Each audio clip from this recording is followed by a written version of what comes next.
Well, we've heard many times this pandemic has just wreaked havoc on state, county, city budgets, but Oswego Mayor Billy Barlow just released his spending plan for 2021 without a call for raising taxes or fees. He's kind enough to join us live now from the Port City to talk about it. Mayor, thanks for being with us tonight. Appreciate it.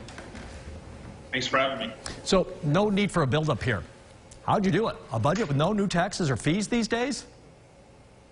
Well, we're proud of the budget. It's about a $45.5 million budget, and you know, we just don't focus on the budget when it's budget season. It's actually an all-year-long process, and in our case, it's been a multi-year process. We've made tough decisions dating back to 2016 to prepare us and position us here in the city of Oswego for long-term success. And we've always been a bit conservative with our budgets. We made tough decisions like employee layoffs back in 2016 and 17, but that has positioned us well for a situation like we're experiencing now. When we have to tighten our belt, we can tighten the belt without raising taxes and fees on our residents.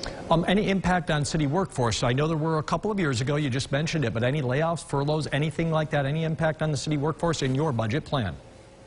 Just a very slight reduction of about 4 positions, but we don't expect any services to be impacted. We'll offer the same services we offer now with the same quality that our residents expect. So, you know, we just had to get clever over the last 3-4 years of streamlining processes and making city government more effective and more efficient. And we've done that particularly in departments like the Oswego Fire Department and the Oswego Department of Public Works. Long way between now and January when the budget would take effect. How much wiggle room is built in there? Well, that's just it. All things considered, it was a tight budget. You know, to hold the line and not have to raise taxes, it was a chore, and we had to work to do that. So, not a lot of wiggle room. We're hoping that the economy, as the business community begins to reopen and restart, that the economy continues to bounce back like we're seeing so far. I hope that after the November election, the economy will get even stronger after you take the political aspect out of the economy. So that's what we're relying on. But I think just seeing what we've seen since the restart here locally in Oswego, our sales tax numbers are consistent with previous years. So I think the economy will bounce back strong, and we just rely on our small businesses to get open in our community and patronize those small businesses as much as they can. Maybe a little help from Washington too, right?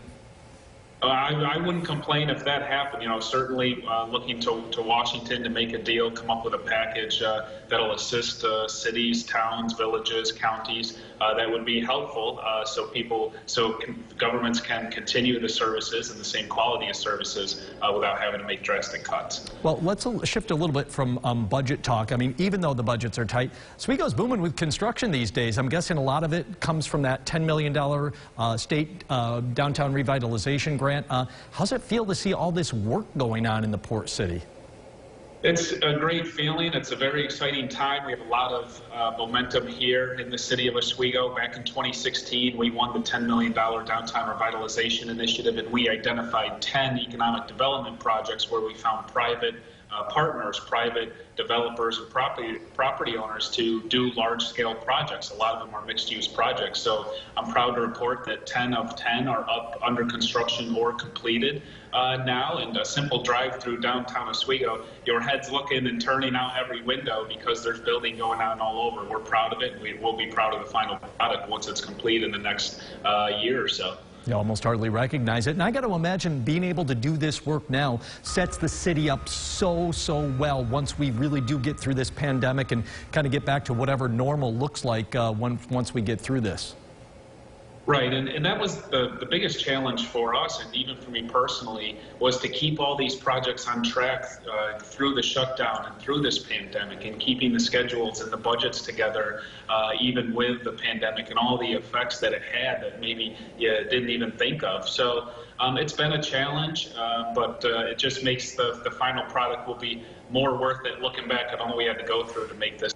But it takes a village, and everybody's coming together. Everybody's working really hard here in our community to make this happen. And you're seeing it just in the changing skyline and all the changing components moving in the right direction in our community right now. Really good to see all that work. Mayor Barlow, thanks so much for joining us tonight. Really appreciate it. We always love having you on here. Always a pleasure, Jeff. Thank you. Thank you, sir. Christy?